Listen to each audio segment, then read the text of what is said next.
books that I buy from at the conferences and stuff. You got that many books? Wow. Yeah. Oh, yeah. I got a whole slug of them over here and over there. Oh my goodness. Everywhere. That's amazing. I even got a DVD autographed by Travis Walton. Oh, wow. Well, there you go. Are you back at your other house now, or are you at the new place? No, I'm at my same old house in East Carbon. Okay, because you had moved to get closer to the hospitals or whatever, right? Well, I was going to, but it's too darn expensive up there. Wow. In Salt Lake, for a 2-bedroom, 2-bath apartment, shoot, you're looking at $1,600 a month. Unreal. It might go down after this flu thing goes on. There may be people scrambling just to keep their head above the water. Well, I'm going to prove them wrong. Yeah. I'm not going to die like they say I am. That's right.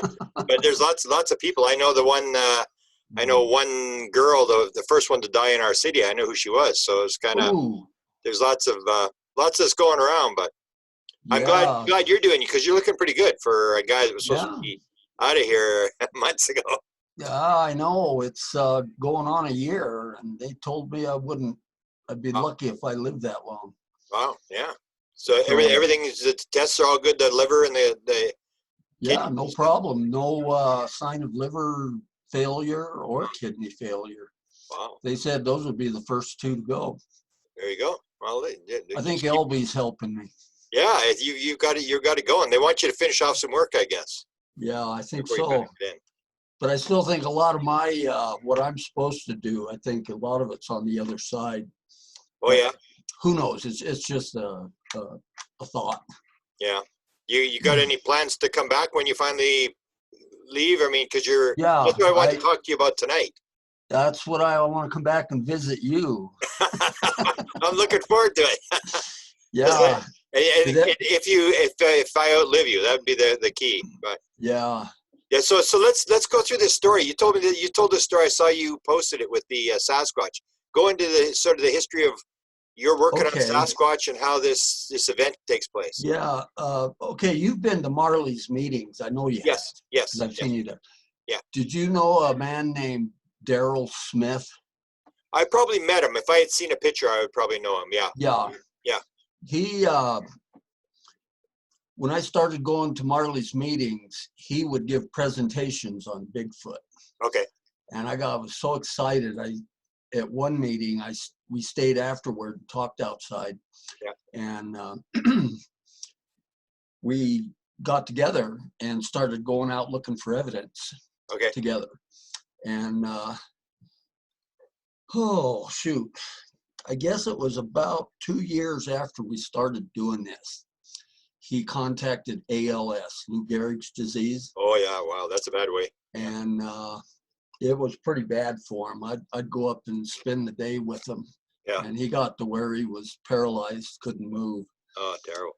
And about a week before he died, I interviewed him and have it on a disc. Oh, wow. And he told me that when I go, I'm going to try everything in my power to come back and visit you. Wow. And I told him that I wouldn't expect any less from you. I would do the same for you. Yeah.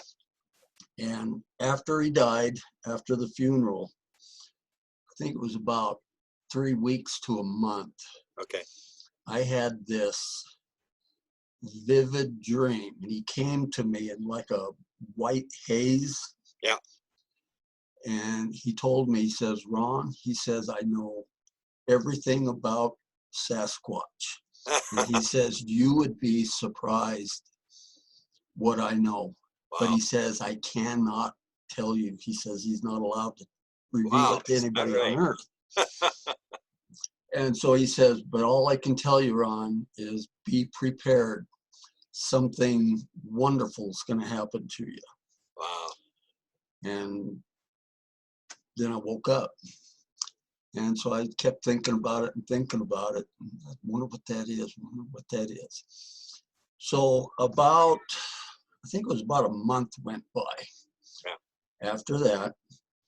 And then something woke me up in the middle of the night. And I had an intuition to go into the living room.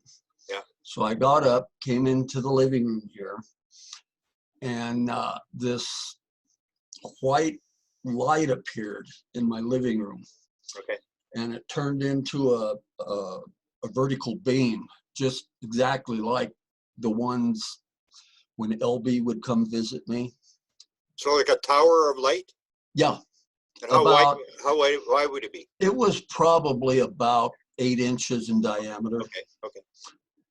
And so this figure started to manifest, and it was a Bigfoot. And he had to have been about 8 foot tall because his head almost touched my ceiling. I got 8 foot ceilings. Wow, wow. And he started talking to me, and he called me my brother. And he says, your old partner, Daryl Smith, asked me to come visit you. And I'm thinking, wow, everything seemed so surreal. It was really weird. Yeah.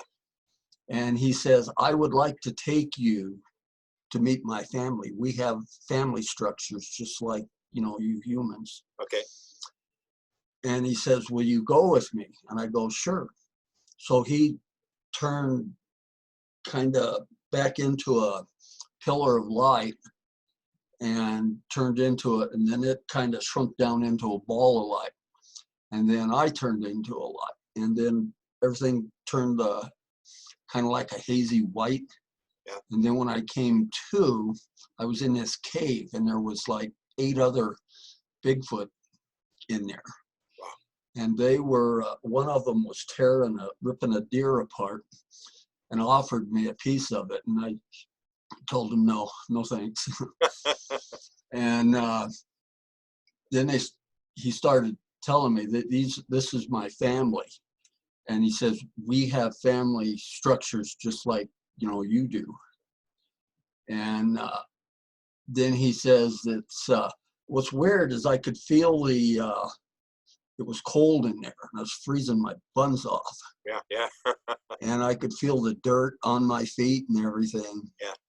But anyways, he says it's time you need to go back. So I turned into a pillar of light again, and everything turned to fuzzy white. And then I came to, I was standing in the middle of my living room. And I thought, wow, this is probably the special thing that Daryl was telling me about. Yeah. And I was just beside myself with this. So I think it was it was on May 4th, 2012. Okay. I got an email from a gentleman in Helper, Utah, the next town over. Okay. From where I live, and he had a Sasquatch sighting in Sea Canyon, which is about 5 miles from where I live here. Okay. And so I sent him an email back and told him that I would go investigate it, see if I can find any evidence. Yeah. So I went there for 5 days, never saw nothing. Saw some possible tracks, but they were degraded so bad. Yeah. I just kind of shrugged them off. And then I finally got a hold of him, and I told him, I said, I can't find any evidence. And so it was May 12th. Okay. And I was in Price, Utah, and I stopped off at my cousin's house. Okay. And I asked him if he wanted to go up and see where the Bigfoot sighting was. And he said, sure. So we hopped in my Grand Cherokee and took off up there. And didn't have any cameras with me, no voice recorders, nothing. Yeah. I just planned on going up there, showing them, and then heading back to Price. Yeah. And that was a big mistake. That's when we saw him. Me and my cousin. Yeah. And he was about 90 feet off the side of a dirt road, standing in a little clearing. And I'm just cussing myself out because I didn't have a camera or nothing with me. Didn't even have a camera phone with me. Yeah. And so we went, after he left, the Bigfoot, yeah. we started to walk down there. And we get about halfway there, and my cousin drops to his knees down on the ground. And he says there's two more standing off to the right of us, but they're back in the pinyon pines. He says, I can see their feet. Wow. And I can hear this grunting going on. And then I could hear a thump, thump, a big heavy thump, like a big animal was running off. Yeah. And so we started to go towards it in that direction. And I got this telepathic message to stay back, do not approach, wow. Stay back. So I told my cousin, I says, I'm getting a message, we better stay here a while. It was very apprehensive. And even though they, in that dream or whatever it was, they were nice to me, it's still apprehensive when you see one. Yep. It's very intimidating. Yep. And so after a while, I was feeling better. So we started to walk towards it. And we got into this little clearing, and there was a hill, I don't know, off about maybe 300-400 feet from where we were at. And we both saw there was 3 animals going over the top of the crest of this hill, and then they disappeared. But it was so quick. I'm not sure what they were. I can't really say if that was them, but I'm sure it was. And so I started to investigate local sightings. And after that, I interviewed a lady that delivered parts to there's a coal mine up above where this happened. Okay. And she would deliver parts up there. And I was talking to her, and she was delivering parts up there one day, and she saw 4 of them. Wow. On the side of the road, 2 adults and what she described as 2 juveniles. But I have reports from the 2 coal truck drivers hauling coal out of there. One almost hit one. Wow. That ran out in front of him. Another one had to drive off under the shoulder of the road to go around one. Yeah. He was standing in the middle of the road. And then I have 3 more reports. One was a BLM worker, but I can't use her name. Yeah. I'm not supposed to talk about their experiences. But that was it, basically. So your friend just died recently, right? This is former sightings you had, yeah. Yeah, my second partner, he died here. I guess it was pretty close to a year ago. And that's when you had the experience where they took you. Yeah. Yeah. Yeah. And what? So give me your take. You've done the Sasquatch thing.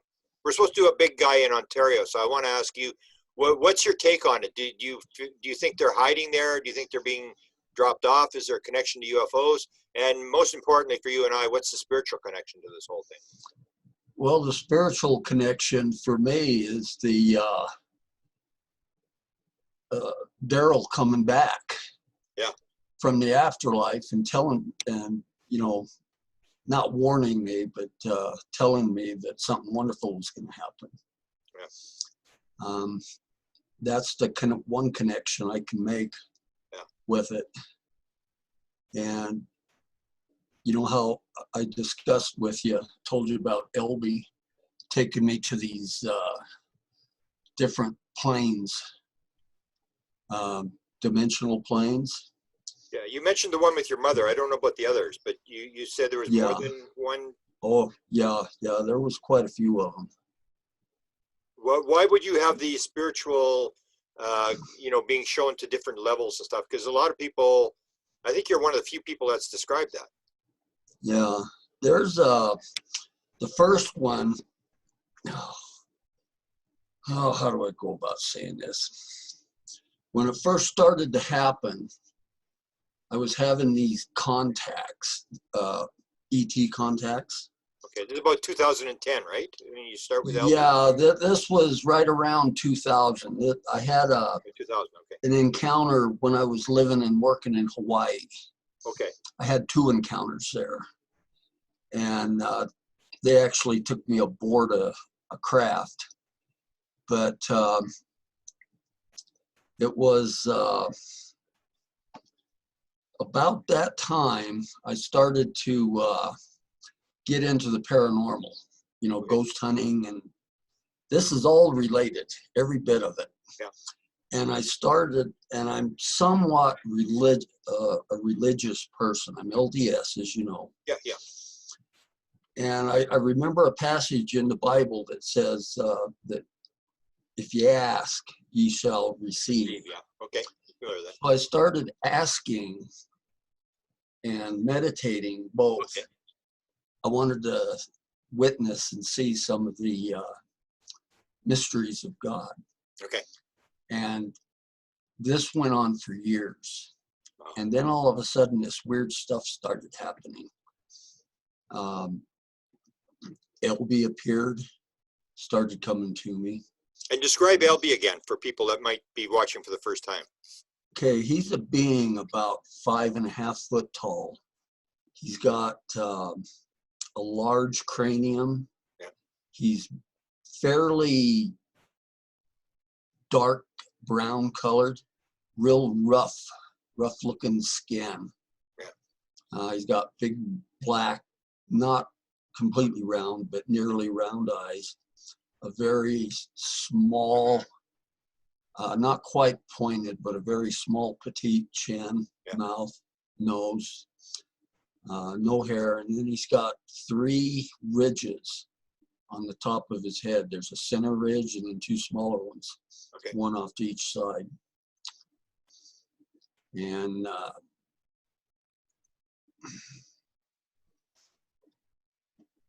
3 fingers and a thumb. Long fingers, long arms. His arms would hang almost clear down to his knees. Yeah. And but anyways, he started manifesting, and then I started having these weird paranormal occurrences. I'd sit down on the couch, and then I'd find myself where I couldn't move, and then I'd find myself floating out of my body. Yeah. And at first, I could see my astral body. And most of the time it was just walking around in the living room or outside the house. And this went on quite a few times. And then it started to manifest as when I would leave my body, I would be like a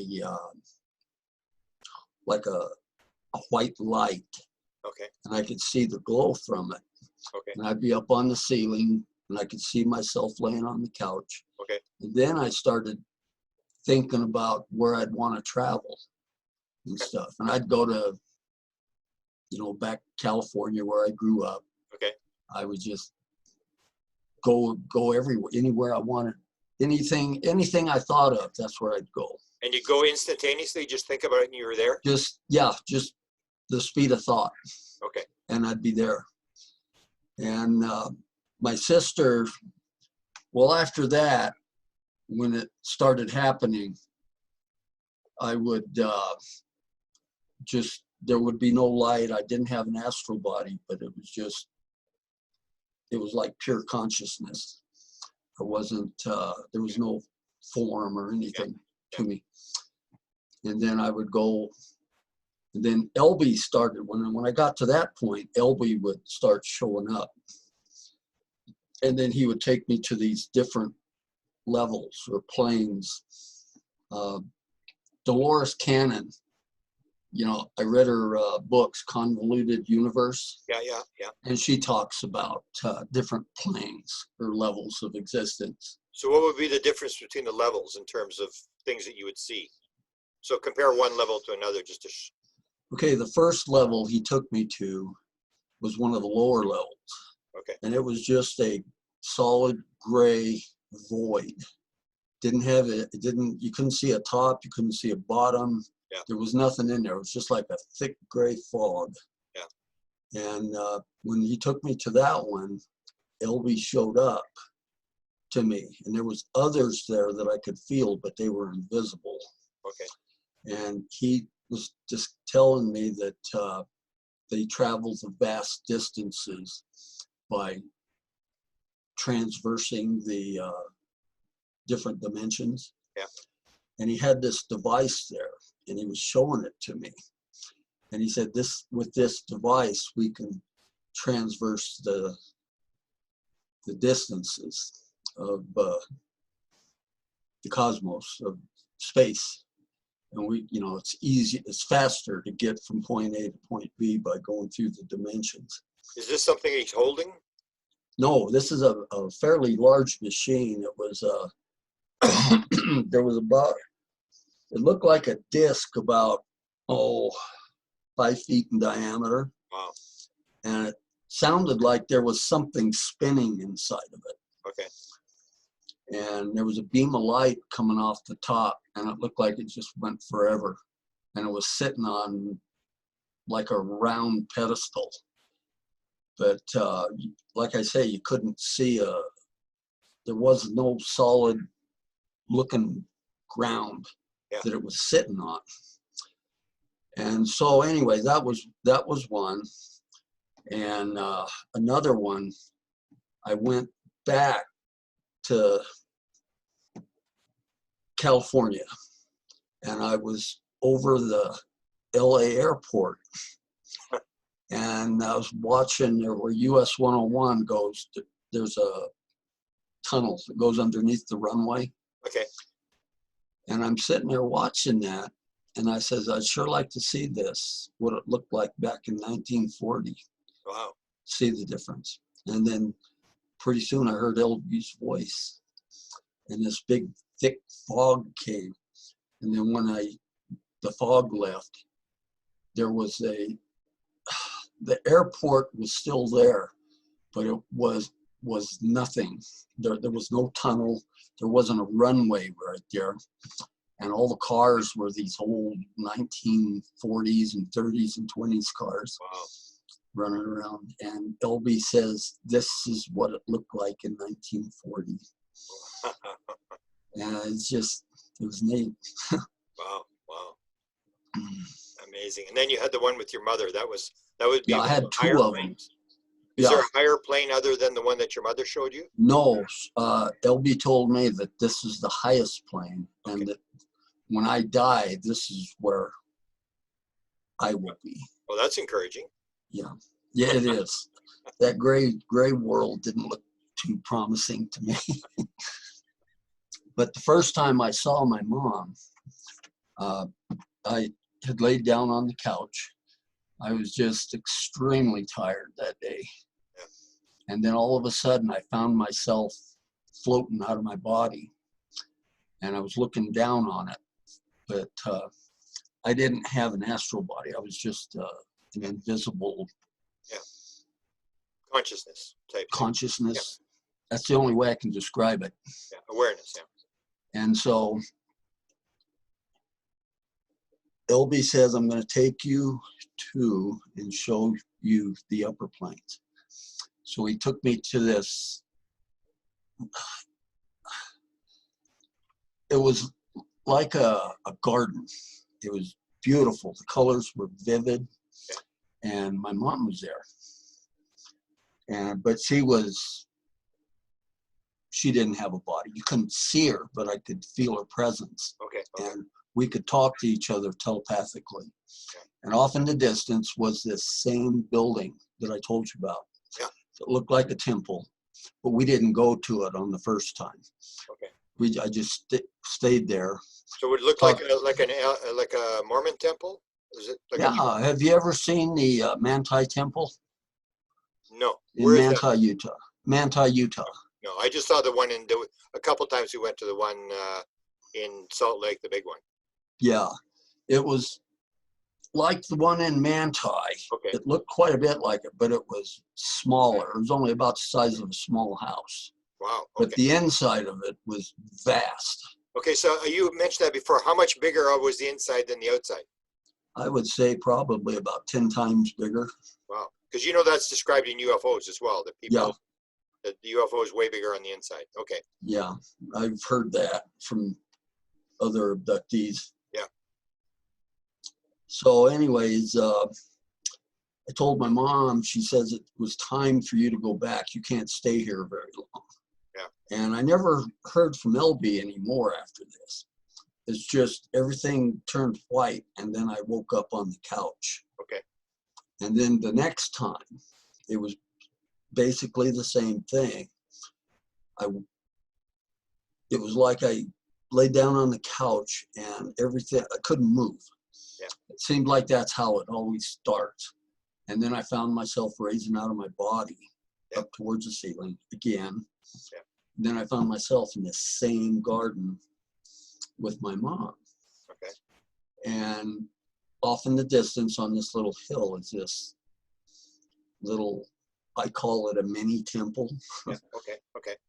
And we start heading towards it. And we go inside. It had like a set of double doors on it. Yeah.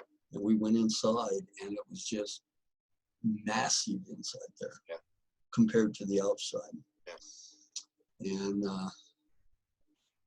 we went in there, and there were pillars on on the walls, and between the pillars was these big, looked like paintings, huge. Yeah. And each one had a scene from my mom's life. Wow. In it. And she told me that when you die, everybody has a room like this. Okay. And then this portal opens up, and I could see my dad in there. And it was a room just exactly like that. Then it closed up, and then another portal opens up, and it was my grandmother's. Oh, wow. And so it closed back up, and then we floated down, kind of glided down to the other end of the room, and there was a large table down there with crystals sticking up. And each crystal has a family member or a pet. The smaller ones had were for animals, pets. Wow. And each one had the entire life of that person or animal from birth to death on it. Wow. And then she told me that I won't have one until I die. Or anybody won't have one. Yeah, it makes sense. Wow. So anyways, then she says, I have a place of my own on the edge of a really beautiful forest. I got deer, animals, all kinds of stuff there. He says, I want to show you, but I'm not allowed to. Wow. You're not allowed to see it at this time. Wow. And she says, it's time for you to go back. And I said, I don't want to go, I want to stay here. I don't want to go back to this earth. Yeah. I've had enough of it. And so everything turns of kind of a fuzzy white, and then I wake up on the couch. Wow. But on these trips I've taken, I've been to I went to the dark side, the back side of the moon one time. Okay. And then I went out into the ocean. I wanted to see if there was a base, alien base off of Catalina Island. Okay. Because I've heard so much about it. Yeah. And what happened? And I got over, it was the northwest corner of the island. And it was probably about, 4 miles off of the shore. Okay. And I started to go underwater, and I'll tell you, I'm deathly afraid of water. I panic when I take a shower. Yeah. If I put my face under the. Yeah. But anyways, it felt totally natural. It felt like there was nothing wrong with it. And I went clear down to the bottom, and there was this saucer-shaped craft sitting on the ocean floor. Wow. But I could see inside. I didn't go inside of it, but I could see through the shell of it. Okay. And there was 3 big, what looked like mail bags laying in there. And the middle one started to move around, and it opens up, and this entity comes out. Wow. And he just stares at me. And I got real scared because I knew he knew I was there. Yeah. And I said, it's time to go back. And as soon as I thought that, it was just instantaneously, I woke up on the couch. Wow. Fascinating. It's just, you must feel honored to be able to get these kind of experiences, because most people would die for one of them. Oh, I know. So many. Well, like I say, it was back around that encounter I had in Hawaii was in 1998. And that's about the time I wanted to start finding out about my experiences. Yeah. And there really wasn't a whole lot you could research back then, like there is today. But I started to get this idea that, maybe there's a religious or spiritual aspects to this. Yeah, yeah. And that's when I started asking to see the mysteries of God. Yeah. And that's when things started happening. Things started to levitate for me. Oh, is that I never telekinesis. Heard that story. Give me an example. What's that? I never heard that before. Give me an example of something levitating. I mean, they round you in the room and stuff like that? Yeah. The encounter I had in 1998 in Hawaii. Yeah. This was in Waipahu, Hawaii.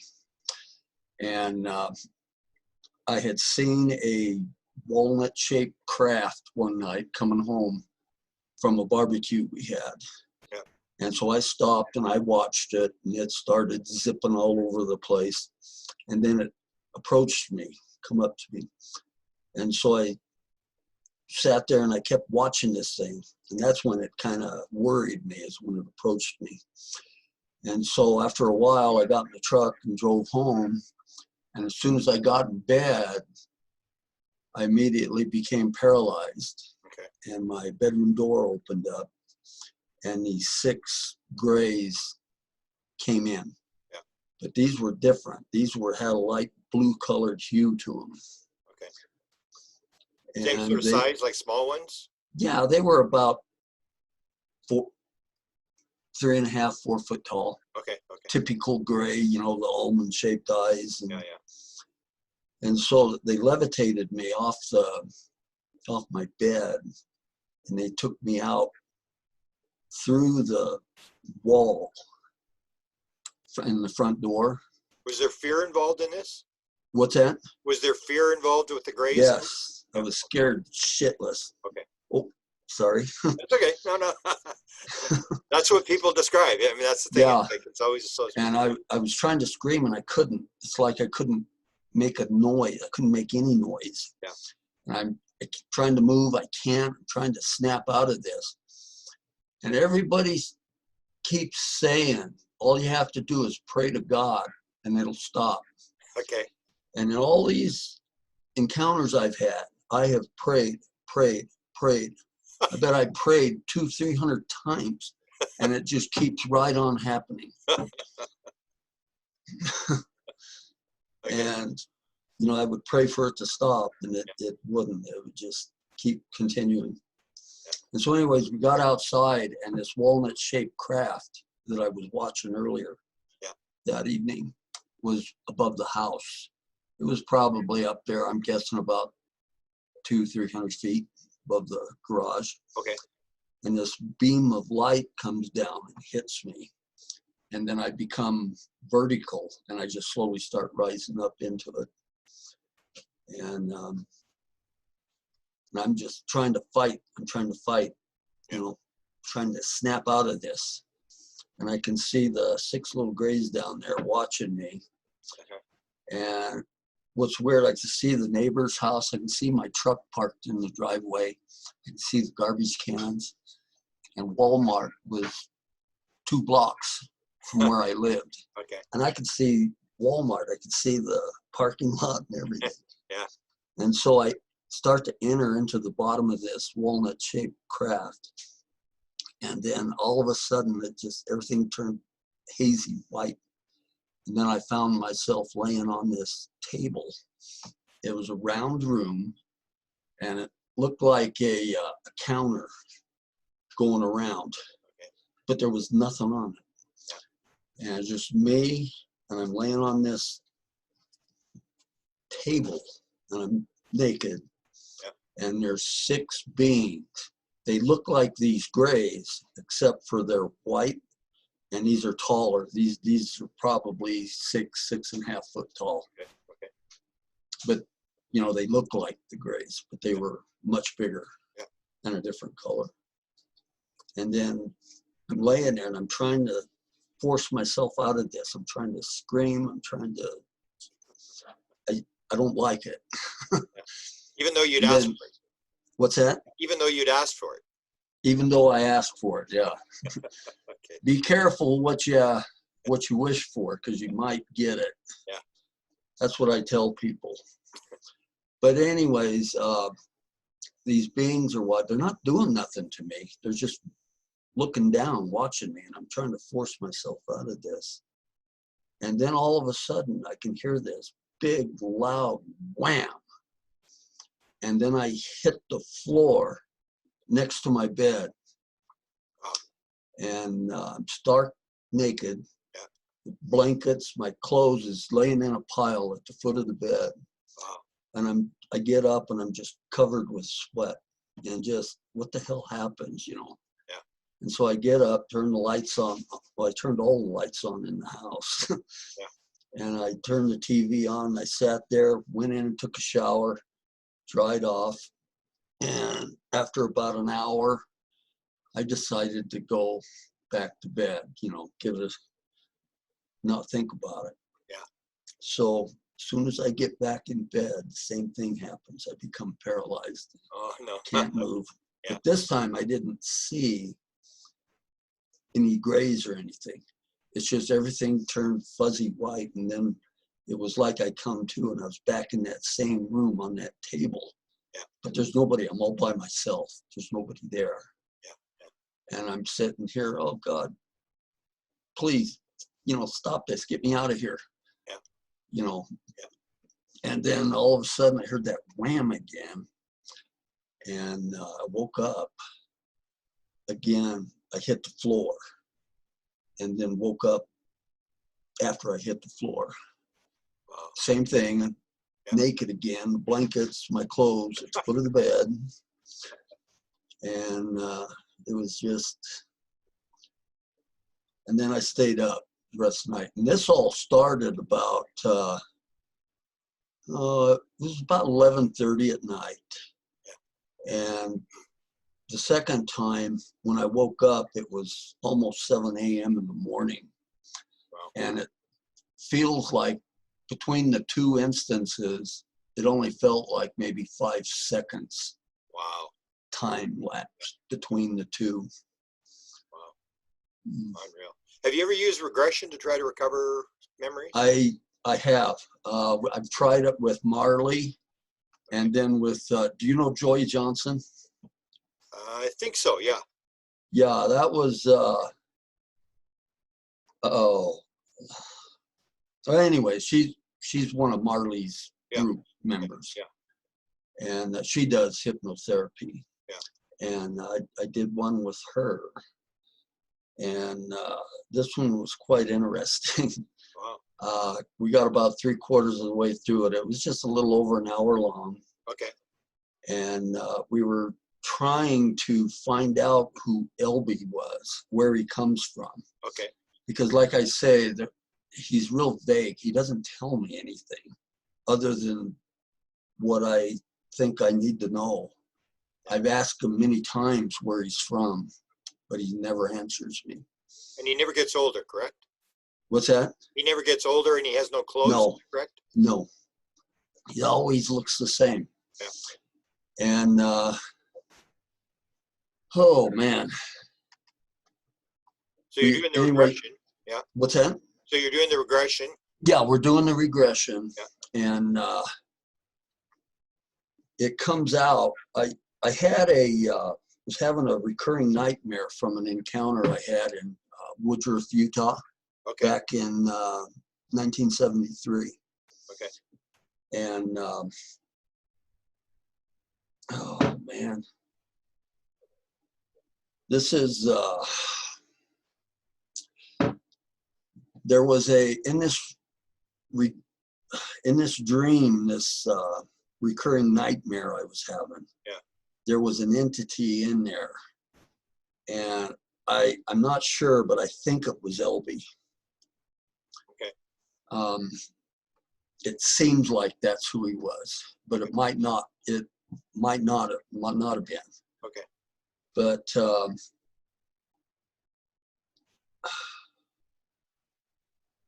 that one, when I had it happened at about, I was on my way back to work. I was working in the Grand Teton National Park. Okay. At the time. And I had left Evanston, Wyoming. It was about 12 midnight. Okay. And the road crosses back into Utah, near Woodruff, Utah. Okay. And driving along, and it crested this hill. And there was a big, massive flash of white light. Lasted for about 5-6 seconds. Wow. And then it went out, and I found myself parked on the side of the road in the bar ditch, and the engine off. Okay. And so I'm sitting there wondering what the hell happened. And I get out of the truck, and I'm, kind of wondering, what the hell just happened, And what was weird is I had to be to work at 8 o'clock in the morning. Yeah. In the park. And I left Evanston at midnight. Okay. And where this happened, I was only 175 miles from where I had to go. Okay. To my dorm. And it had to have been maybe no later than 12:30 in the morning. Okay. Where this happened. Yeah. And so I got in the truck, took off, and it started to get daylight. And when I got to where, my destination, yeah. where I worked, I was 45 minutes late. It was almost 9 o'clock. Wow. So I'm figuring there was probably about 3 or 4 hours of missing time there. Wow. Wow. Because when I drive 60, 65 mile an hour. Yeah. Yeah. And it should have only taken me no longer than 4 hours to get there. Yeah. And that's where you were trying to recover in that regression? Is that what you were trying to recover? We were trying to recover that, but all I could get out of it during that regression was the truck was parked where it was in the bar ditch, and there's a field, an alfalfa field right next to where I was parked. Okay. And I'm standing in the middle of this alfalfa field, and I'm looking at this big bright light that's engulfed my truck and the road.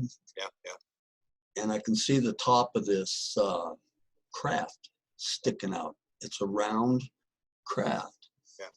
And it's got these big rectangular windows going all the way around it.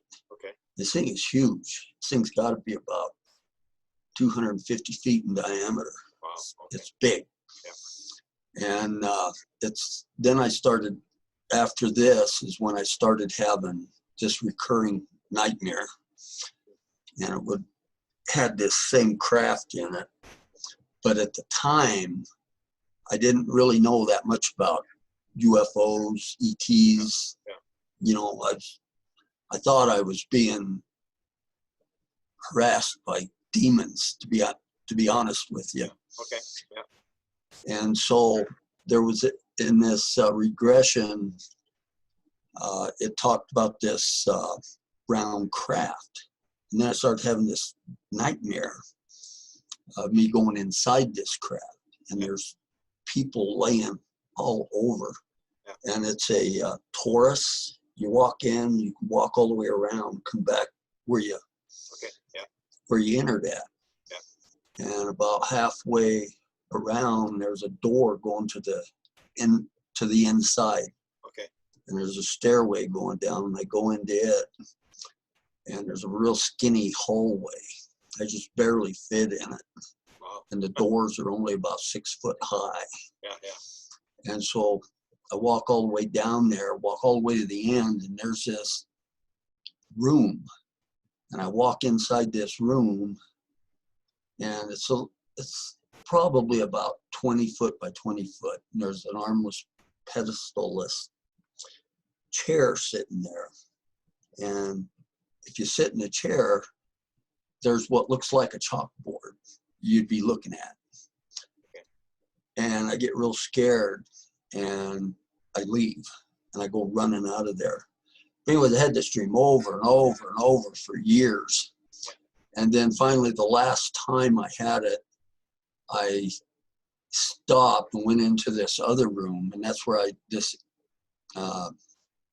entity that I don't know if it was LB or not. It might have been. Yeah. But he looked younger. But like I say, I don't know if it was LB or not. And so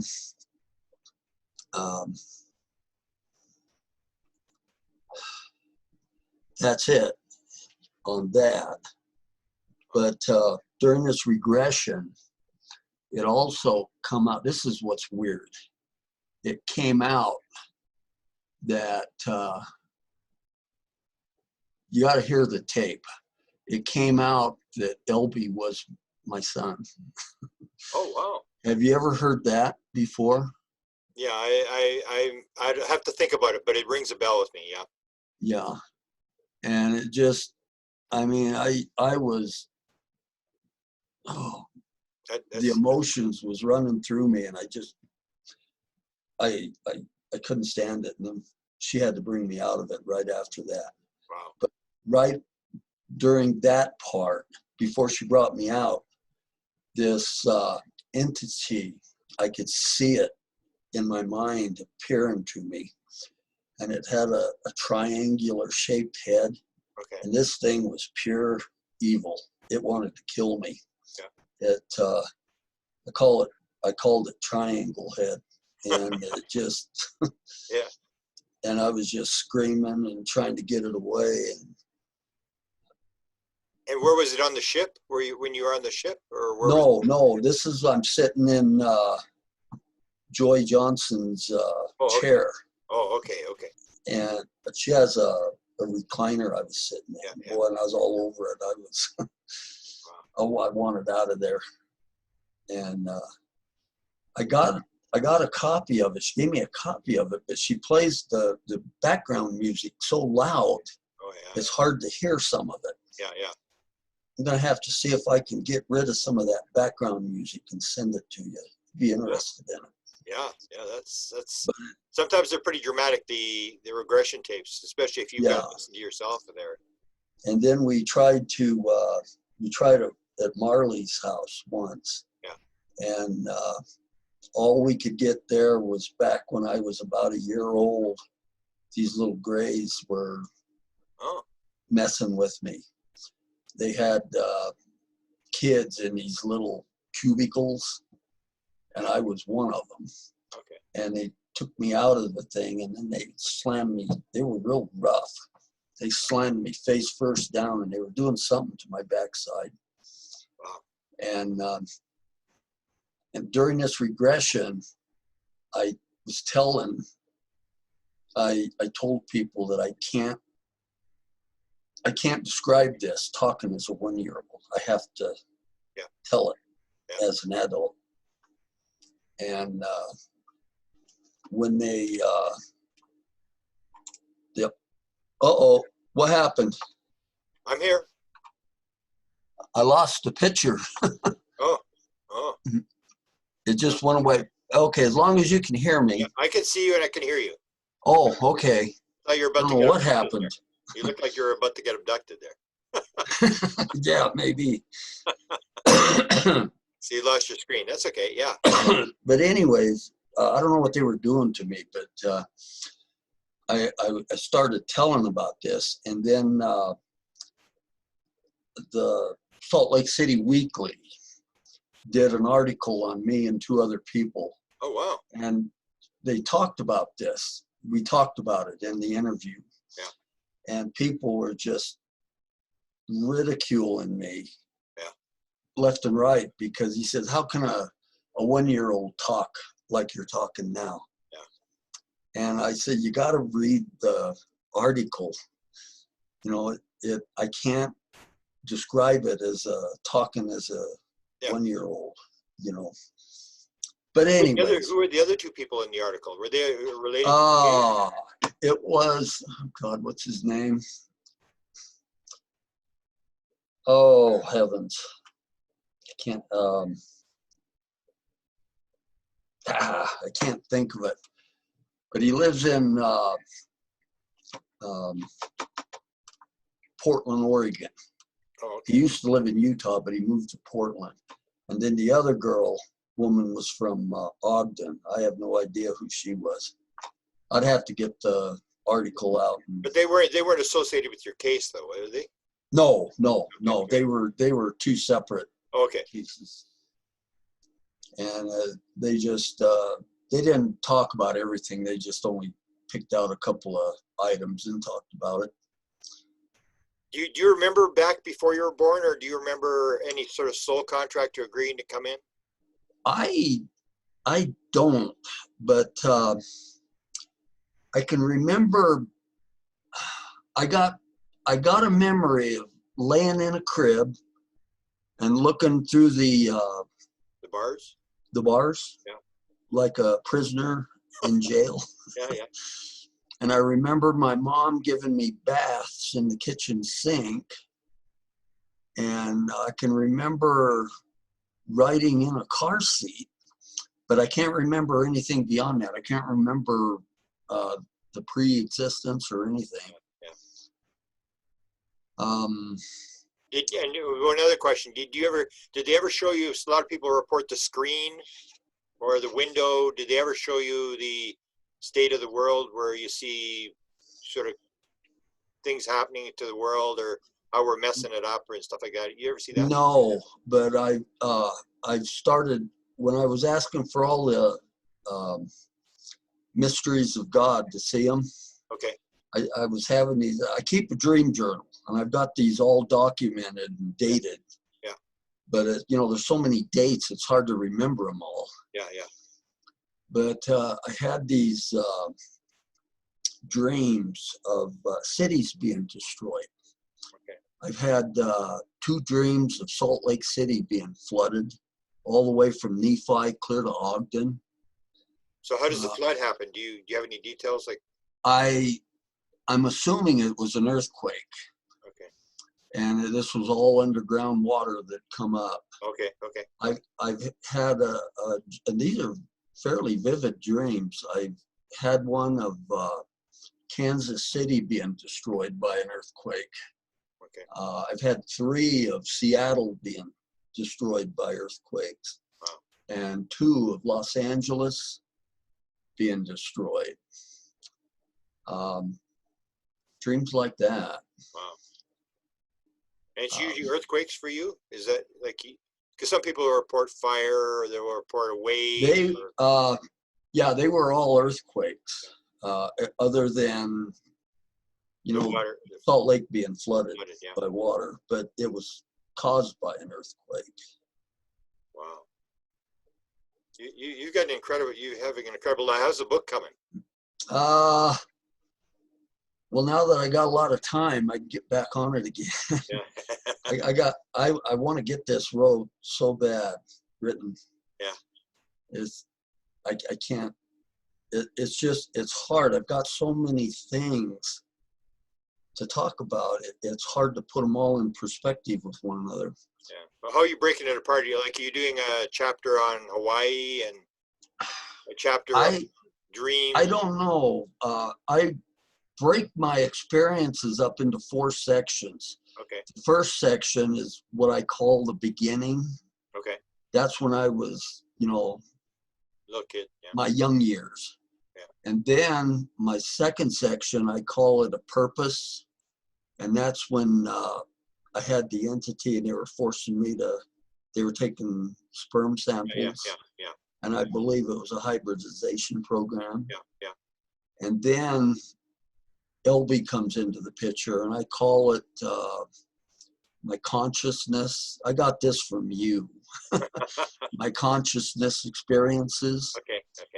And even though I still have contact with LB, it's always in a dream now instead of an abduction like it used to be. But I've seen, but I've been having after this. This was started right around 2012, 2013. I started having these visitations by different types of beings. They weren't doing anything. They were just, you know, like observing me. And I call it my observing years. But all in all, I've had, not counting the one I seen when I was in the 3rd grade, I've had 8 different type of entities that I've saw or, you know, had encounters with. So what was the 3rd grade? What did that one look like? This is an odd story. This is really an odd one. When I was in the 3rd grade, we lived about, a little over a quarter of a mile from the school I went to. And about halfway there, there's a big eucalyptus tree and ivy forest. It's not very big. It's probably about an acre in size. And the road goes right through the middle of it. And there's a water tank on the upper end of it. This place just totally creeps me out. And even now when I go back to California and visit, I always go up there and I don't like it. I just want out of that place. But anyways, there was something in my left ear, and all day long I've been digging at it, and I couldn't get it out. And finally, when recess came, me and my best friend, we went outside, and I had him look inside my ear. He said he couldn't see anything, and I kept digging at it. I finally got it, and what come out, what looked like a little like coil spring that was about 1 millimeter long and maybe a couple centimeters in diameter. It's real small. And I went and showed it to my teacher, and she slapped my hand, knocked out, and said, "Stop doing that or you're going to go deaf." And so it scared me. So I walked away, and this, I don't know where he came from. This man appeared. He was wearing a black suit. He was tall and skinny. And he came up to me and he called me by my name. He says, "Ron," he says, "quit messing with your ear or you're going to pull your eardrum out." And then he left. And it was weird. But while all this was going on, when I would, after school, when I would walk home, I'd have to walk through this eucalyptus tree forest. And it just scared the hell out of me. And usually my best friend was with me. His name was Billy. And he was telling me about this man that he would see in there all the time. And he called him the light bulb man. He had a head shaped like a light bulb. And so I started seeing him. And none of my other friends, nobody else knew anything about it or saw him, just me and my best friend. And when I would walk home from school, even when I was by myself, I started seeing this man or whatever it was standing in this eucalyptus tree forest. And I just get scared and I just take off running. Well, one day I went through there and I took off running and I got about half a block away from there and he caught me. And you ever watch the old Betty Boop cartoons? I saw, yeah, not too familiar with it, but I know what you're talking about. Okay, there's a character on there. His name is Henry. Okay. And he looked quite a bit. He had a great big large head, a real small chin, small mouth, nose. And I called him Light Bulb Head. Yeah. And he just scared the living hell out of me. But he caught me this one time. Yeah. And I started crying. And he says, come with me. And he says, stop crying. I'm not going to hurt you. And he took me to this this was right around 1960 in Southern California. Okay. And at that time, there was a lot of open ground still, open areas that were undeveloped. Yeah. And he took me to this darn field, and it had these weeds in it that were pretty high.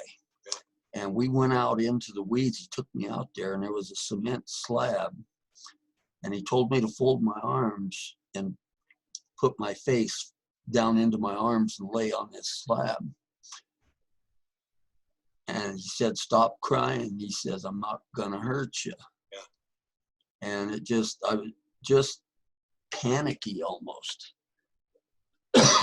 Excuse me. And so after a while, I don't know how long I laid there, but it was starting to get late in the evening. Yeah. And then all of a sudden I moved my head up and he was gone. I was by myself. So I got up and I ran as fast as I could home. Wow. And I don't know who he was, but I never saw him anymore after that. Wow. And my best friend Billy, he had encounters with him. Similar. But Billy's an abductee, or is he part of your story? I think he is, but I've been trying to get a hold of him, but he moved, and I don't know how to contact him. Wow. I want to talk to him about that. Yeah, no kidding, because he may have a whole pile of stories too. That I bet he does. But yeah, that's just one. Wow. Well, those are actually two stories from when I was younger. Have you got your screen back yet? I don't. Oh, you don't? Okay. How in the hell do I was going to show those two photos of Skinwalker, but we can do that on the 14th. Oh, okay. Two photos of Skinwalker, the right near Skinwalker there. This is weird. Okay, I live on the one side of the mountain from the Skinwalker Ranch. Yeah. It's just on the other side of the mountain from where I live. And when you go up on top of the mountain, the Book Cliffs is a very narrow range. Yeah. And I'm working with a dentist here, and he has a ranch up on top of the mountain. And from a straight line, it's only 38 miles from his ranch to the Skinwalker Ranch. Yeah. In a straight line.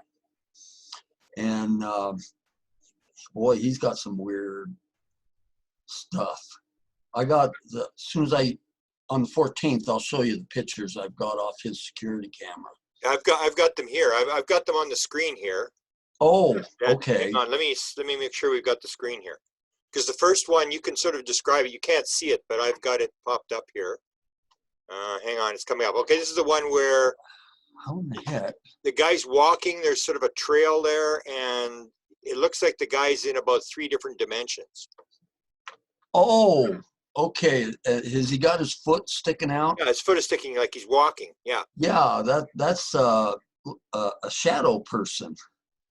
Wow. And it's a good. Well, was it a motion, or was it just a one shot? Was there a film? No, it's a video. This was taken off of a video. He's got a video of it. And is the video still around? Yeah, I got to get it from him. Wow. He's got some videos that'll knock your socks off. Yeah, even the photo is pretty cool. Yeah, but he's got one video that he's got cabins up there, and he rents them out to deer and elk hunters. Yeah.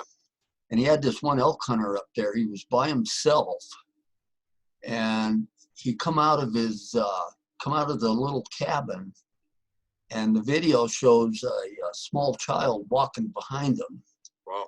And this guy didn't know he was there. I guess he didn't see him.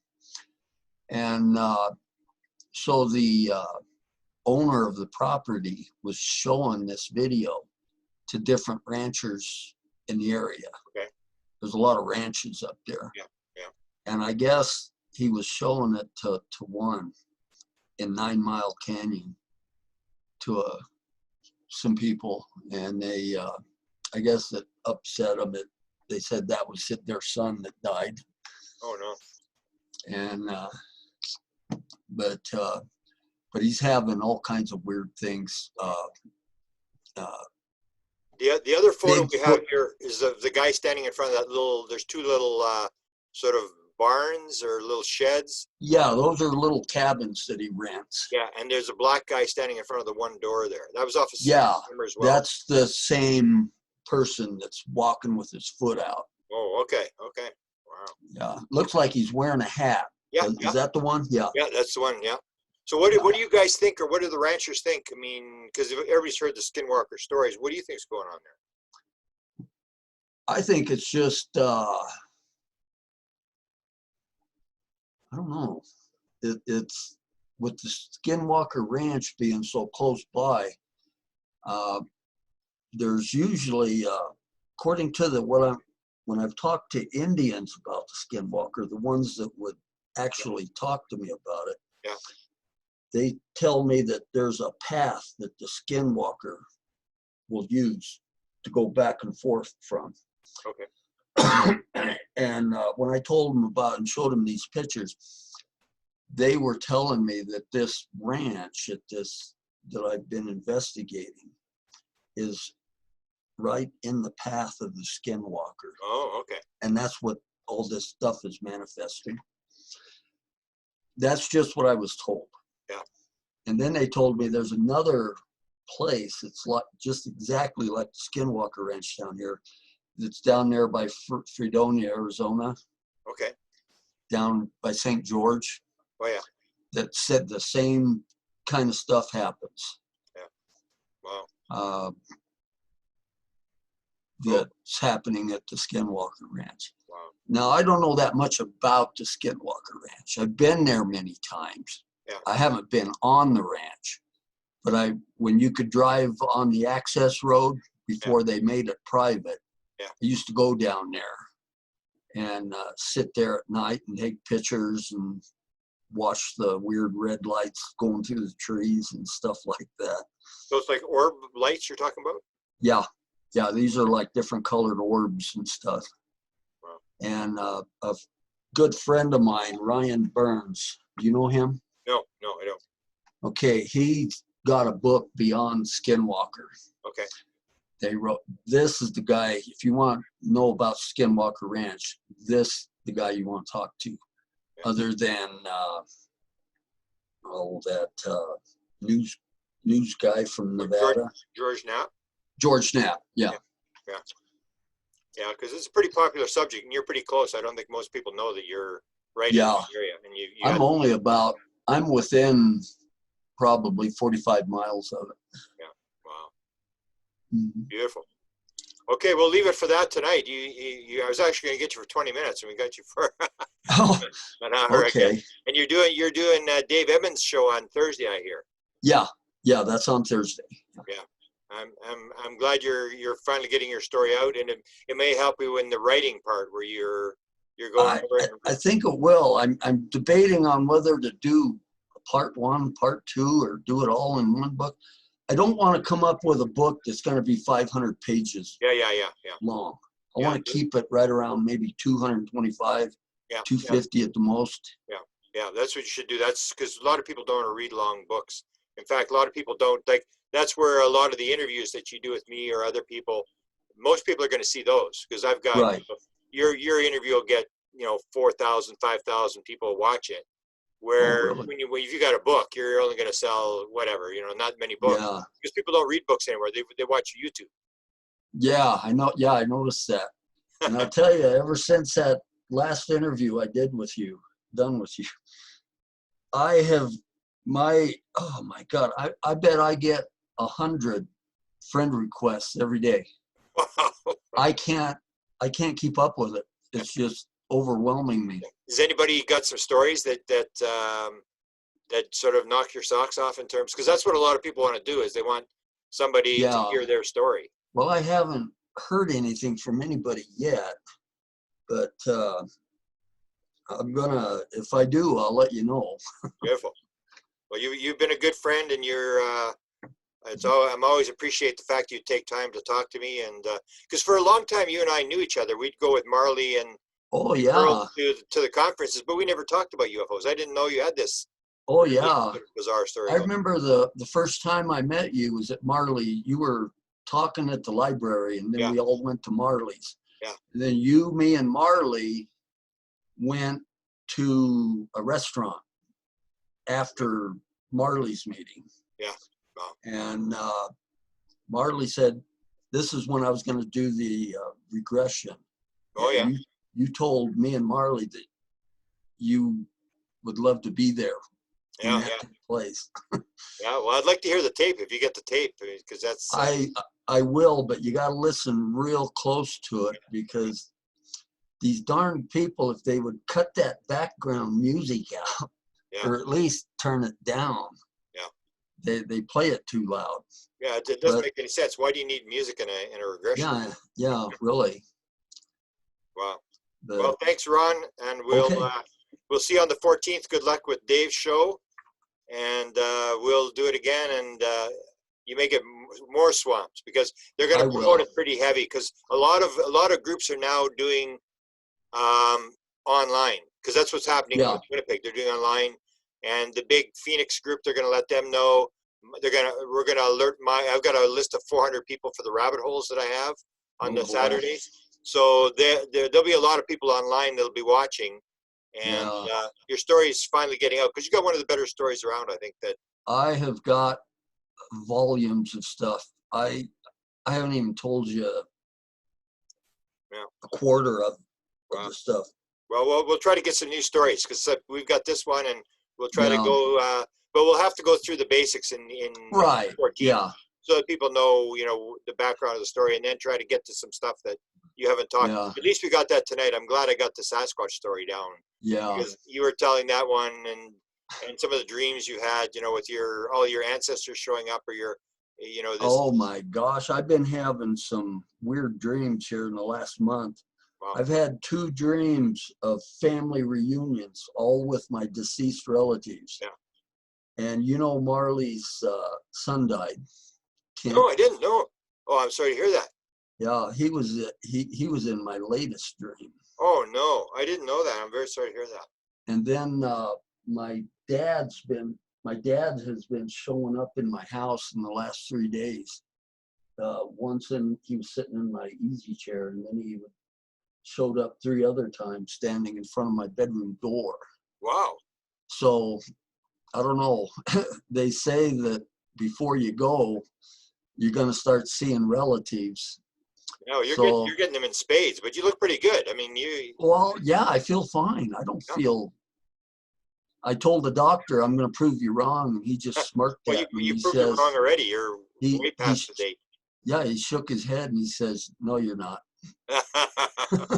Well, let's hope LB keeps you going there. Because have you ever had? Well, you did have the healing. We'll talk about that on the 14th. Yeah. See, that's another story. Yeah. Okay, Ron. Thanks a lot. I appreciate it again. Okay. Have a good night, and keep me updated as to what's going on. I will. Okay. Thank you, Ron. Good night.